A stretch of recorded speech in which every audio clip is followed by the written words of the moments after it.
Very good morning friends. મિત્રો, આપણે ગયા લેક્ચરમાં મોડાલ ઓક્ઝિલરી વર્બ કુડની વાત કરી. બહુ ઝડપથી રિવિઝન કરી લઈએ. કુડના બે ઉપયોગો.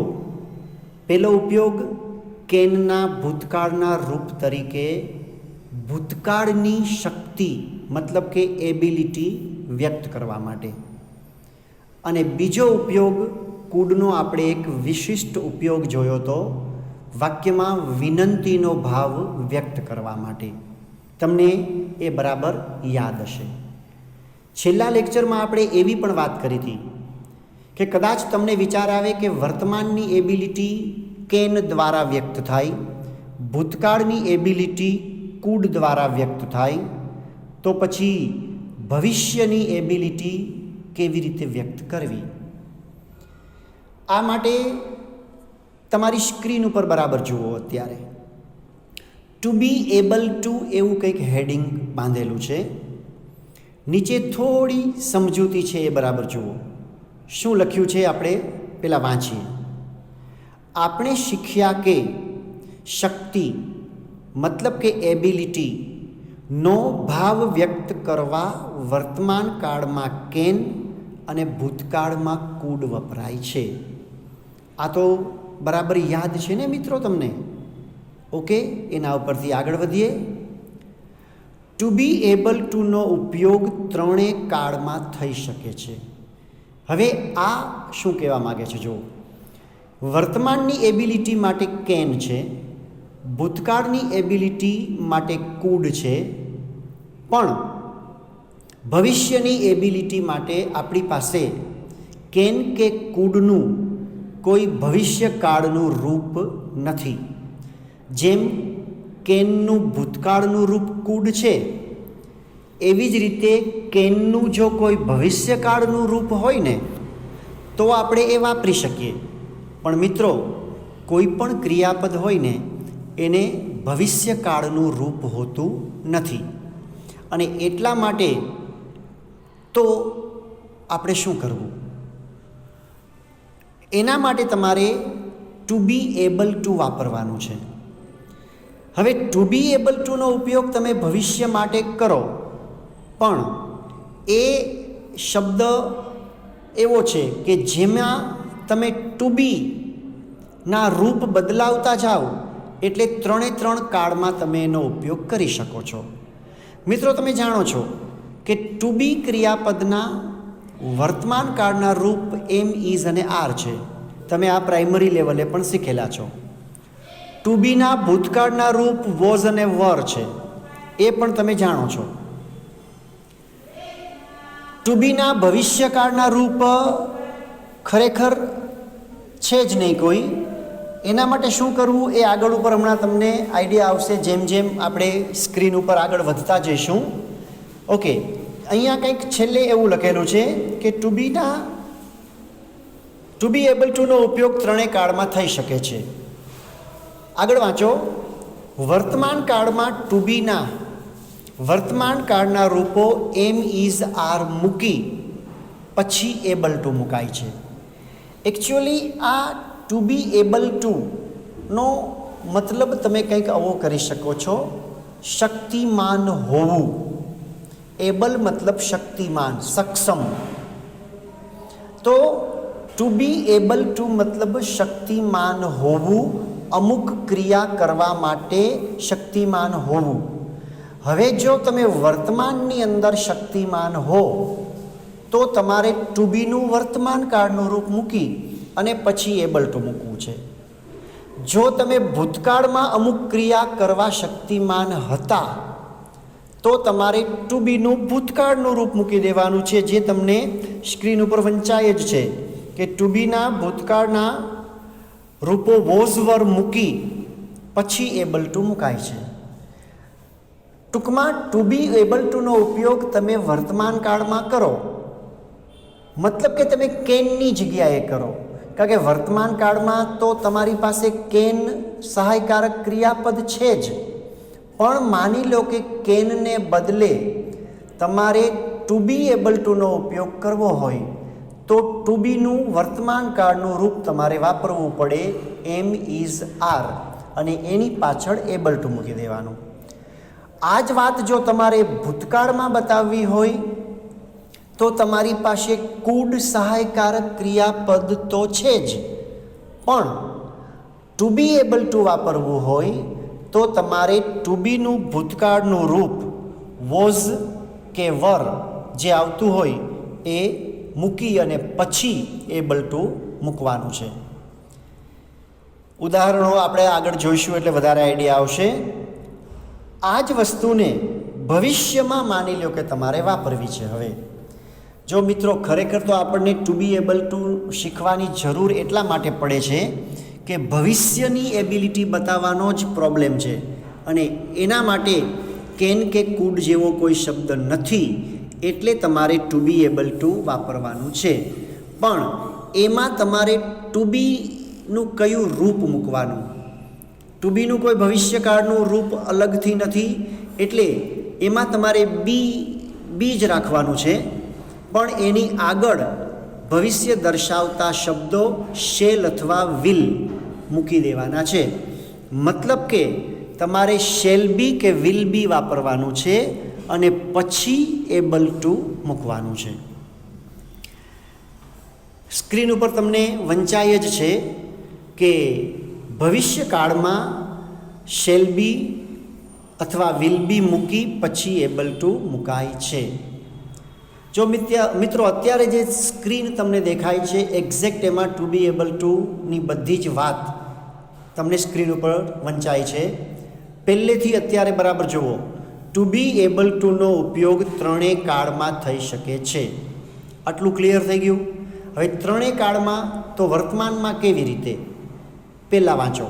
વર્તમાન કાળમાં ટુ બીના વર્તમાન કાળના રૂપો એમ ઇઝ આર મૂકી પછી એબલ ટુ મુકાય છે.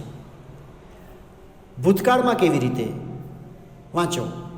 ભૂતકાળમાં ટુ બી એબલ ટુના ભૂતકાળના રૂપો વોઝ વર મૂકી પછી એબલ ટુ મુકાય છે.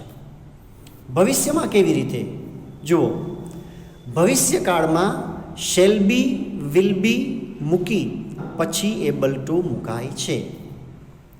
મતલબ કે ત્રણ કાળમાં તમારે એબલ ટુ વાપરવાનું છે. વર્તમાન હોય તો એબલ ટુની આગળ એમ ઇઝ કે આર મૂકી દો.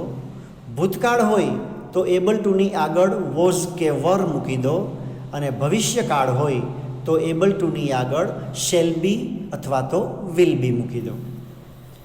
ક્લિયર મિત્રો આ વાત? ઓકે, લેટ અસ સી સમ એક્ઝામ્પલ્સ. જો તમારી સ્ક્રીન ઉપર આપણે એક જ પ્રકારનું વાક્ય ત્રણ કાળમાં મૂકેલું છે જેથી તમે બરાબર કમ્પેરિઝન કરી શકો. માની લો કે વાક્ય આમ છે. પહેલું ઉદાહરણ, હું ઝડપથી દોડી શકું છું. શકું છું મતલબ વર્તમાનની એબિલિટી તમે બતાવો છો. કાઉન્સમાં આપણે લખેલું છે વર્તમાન. તો તમારે શું કરવાનું છે? આઈ પછી હવે એની સાથે એમ આવવાનું છે. આઈ એમ હવે મૂકી દો able to. I am able to run fast. કદાચ કોઈ વિદ્યાર્થીને એવો વિચાર આવે કે આ તો વર્તમાન કાળનું વાક્ય છે, આપણે આને આમ ન બનાવી શકીએ? I can run fast. Yes મિત્રો, બનાવી શકો છો. વર્તમાનનું વાક્ય તમે કેનથી પણ બનાવી શકો છો અને ટુ બી એબલ ટુથી પણ બનાવી શકો છો. સેકન્ડ એક્ઝામ્પલ જુઓ. એ જ વાક્યને આપણે ભૂતકાળમાં લઈ જઈએ. હું ઝડપથી દોડી શકતો હતો. મતલબ ભૂતકાળની એબિલિટી છે. તમને ખબર જ છે કે ભૂતકાળની એબિલિટી છે તો આ વાક્ય તમે કુડથી તો બનાવી જ શકો છો. કઈ રીતે? I could run fast. પણ અહીંયા તમને જે જવાબ આપેલો છે એ કુડવાળો નહીં, એબલ ટુ વાળો છે. I was able to run fast. સમજાય છે મિત્રો? ઓકે, ભવિષ્યનું ઉદાહરણ જોઈએ. હું ઝડપથી દોડી શકીશ. આ જે વસ્તુ બતાવે છે એમાં શકીશ શબ્દ ઉપરથી તમને આઈડિયા આવે કે આ ભવિષ્યની એબિલિટી છે.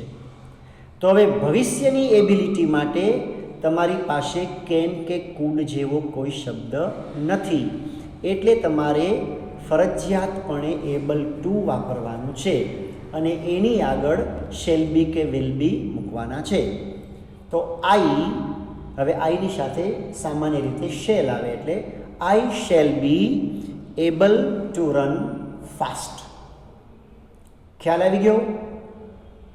વર્તમાન કાળમાં એમિઝારની પાછળ એબલ ટુ, ભૂતકાળમાં વોઝવરની પાછળ એબલ ટુ, અહીંયા શેલ બીની પાછળ એબલ ટુ.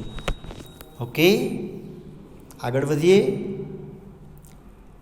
નેક્સ્ટ એક્ઝામ્પલ, એક 4, 5 અને 6 આ ત્રણ ફરીથી એક વર્તમાન, એક ભૂત અને એક ભવિષ્ય એવું ઉદાહરણ, પણ નકાર વાક્યનું. નકાર વાક્ય હોય તો આપણા નિયમ પ્રમાણે તમને ખબર જ છે કે સહાયકારકની પાછળ નોટ મૂકવાનું છે. પેલું વાક્ય જોઈએ. તેણી તમારી સમસ્યા ઉકેલી શકતી નથી. વર્તમાનનું વાક્ય છે. માની લો કે હકાર હોય તો આમ હોય, ઉકેલી શકે છે, બરાબર, પણ અહીંયા નકાર છે. આ વાક્ય વર્તમાનનું છે. તમે કેનથી તો બનાવી જ શકો છો, કેન નોટ મૂકીને, પણ આપણે એબલ ટુથી બનાવવું છે. તો શી ઇઝ, હવે શી છે એટલા માટે ઇઝ એબલ ટુ આવે, પણ વાક્ય નકાર છે એટલે ઇઝની પાછળ નોટ મૂકવું પડશે. She is not able to solve your problem. આ જ વસ્તુ ભૂતકાળમાં, તેણી તમારી સમસ્યા ઉકેલી શકી નહીં, મતલબ જે તે સમયે તમે એને સમસ્યા કહી પણ એ સમસ્યા ઉકેલી ના શકી તમારી. શી કુડથી તો બની જ શકે છે, શી કુડ નોટ કરીને, પણ આપણે એબલ ટુથી બનાવવું છે. She was not able to solve your problem. અને આ જ વાત હવે ભવિષ્યમાં. તેણી તમારી સમસ્યા ઉકેલી શકશે નહીં, મતલબ એનામાં એ શક્તિ નહીં હોય, એનામાં એ એબિલિટી નહીં હોય. તો શી, હવે વિલ બી એબલ ટુ કે શેલ બી એબલ ટુ આપણે મૂકીએ, પણ અહીંયા નકાર છે એટલે વિલની પાછળ નોટ મૂકવું પડશે. She will not be able to solve your problem. બરાબર, શાંતિથી આ ઉદાહરણો જુઓ, એના જેવા જ બીજા ઉદાહરણો જાતે બનાવવાની કોશિશ કરો, મનમાં કોઈ વાક્ય વિચારો અને એને ઇંગ્લિશમાં લખો. ઓકે, આગળ વધીએ. એક્ઝામ્પલ નંબર 7 અને 8 તમને હું સ્ક્રીન ઉપર રાખીને બતાવું. તમે શિક્ષકના પ્રશ્નનો જવાબ આપી શકો છો. આ વાક્ય શકો છો વર્તમાન બતાવે છે, પણ પ્રશ્નાર્થ વાક્ય છે. તો હવે પ્રશ્નાર્થ વાક્યનો આપણો નિયમ તમને ખબર જ છે, સહાયકારક ક્રિયાપદને આગળ મૂકવાનું છે. એટલે આ વાક્ય જો કેનથી બનાવો વર્તમાનનું છે એટલે તો પણ થાય, કેન આગળ મૂકીને, પણ આપણે બનાવવું છે એબલ ટુથી. અને વર્તમાન છે એટલે એબલ ટુમાં જે એમ, ઇઝ કે આર આવશે એને તમારે આગળ મૂકવાનું છે. તમે છો મતલબ કે યુ, અને યુની સાથે આર આવે અને એ આર આગળ મૂકવાનું છે. Are you able to answer the teachers question. જો વાક્ય પ્રશ્નાર્થ ના હોય અને વિધાન હોય તો યુ આર એબલ ટુ એમ આવી જાય, પણ પ્રશ્ન છે એટલે આર આગળ આવી ગયો. મિત્રો ખાસ ધ્યાન રાખજો કે તમારે આર એબલ ટુ આખે આખું આગળ લઈ લેવાનું નથી, માત્ર આર આગળ લેવાનો છે. Okay, next example. તમે શિક્ષકના પ્રશ્નનો જવાબ આપી શક્યા, ભૂતકાળની વાત. તો વોઝ એબલ ટુ કે વર એબલ ટુ જે આવે એમાંથી વોઝ કે વરને આગળ મૂકવું પડશે. એટલે આન્સર કંઈક આવો થશે, વર you able to answer the teachers question. બરાબર તમને સમજાતું હશે કે આ શું થાય છે. જોઈએ, આ જ વસ્તુ હવે ભવિષ્યમાં હોય તો શું કરો.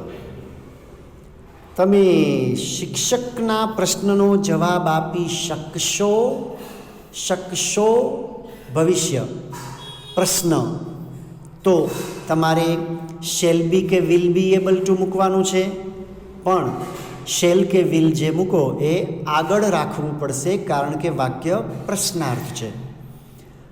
Will you be able to answer the teachers question? સમજાય છે મિત્રો? જો વાક્ય પ્રશ્નાર્થ ન હોય તો you will be able to એમ હોય, પણ વાક્ય પ્રશ્ન છે એટલે વિલ આગળ આવી ગયું. ઓકે, જોઈએ આગળ શું લખ્યું છે. નોંધ વાંચો. આ પરથી કહી શકાય કે શક્તિ મતલબ કે એબિલિટી દર્શાવવા માટે વર્તમાન કાળમાં કેન અને ટુ બી એબલ ટુ બંને વપરાય છે. ભૂતકાળમાં કુડ અને ટુ બી એબલ ટુ બંને વપરાય છે, પણ છેલ્લી લીટી વાંચો. ભવિષ્યકાળમાં માત્ર ટુ બી એબલ ટુ વપરાય છે. આનું કારણ શું? ભવિષ્યકાળમાં કેન કે કુડનું કોઈ ભવિષ્યનું રૂપ નથી, એટલા માટે માત્ર એક જ વિકલ્પ વધ્યો, ટુ બી એબલ ટુ. તમે આખી વાત બરાબર સમજી ગયા હશો. થોડું અટપટું લાગતું હોય તો વિડીયો ફરીથી બરાબર જોજો, ઉદાહરણનો બરાબર અભ્યાસ કરજો. જરૂર લાગે તો રેકોર્ડિંગ વિડીયો પોઝ કરી અને ઉદાહરણ બરાબર જોજો. એના જેવા જ ઉદાહરણો મનમાં વિચારજો, એટલે આપોઆપ આઈડિયા આવી જશે. ઓકે ફ્રેન્ડ્સ, તો આજે આપણે આ મોડાલ ઓક્ઝિલરી નંબર 1 અને 2 જે છે કેન અને કુડ, એના અનુસંધાને આગળ જે શીખવાનું છે ટુ બી એબલ ટુ, એની વાત કરી. Actually to be able to એ કોઈ અલગ મોડાલ ઓક્ઝિલરી વર્બ નથી, પણ ભવિષ્યની એબિલિટી બતાવવા માટે શું કરવું એ તમારે શીખવું જરૂરી છે. તમને પરીક્ષામાં આવું રૂપાંતર પૂછી શકાય. વર્તમાનનું કોઈ વાક્ય હું કેનથી લખીને આપું અને તમને સૂચના એવી આપું કે આને હવે ટુ બી એબલ ટુથી લખો, તો તમને આવડવું જોઈએ કેન દૂર કરી ત્યાં તમારે એમ ઇઝ આર એબલ ટુ મૂકવાનું રહે. એ જ રીતે કુડનું વાક્ય હોય અને ટુ બી એબલ ટુથી લખવાનું કહું તો તમારે કુડ દૂર કરી ત્યાં વોઝ કે વર એબલ ટુ મૂકવું પડે. આ પ્રકારનું રૂપાંતર તમને આવડવું જોઈએ. એનાથી ઉલટું પણ પૂછી શકાય. ટુ બી એબલ ટુ વાળું વાક્ય આપું અને હું કેન કે કુડથી લખવાનું કહું તો એ પણ તમને આવડવું જોઈએ.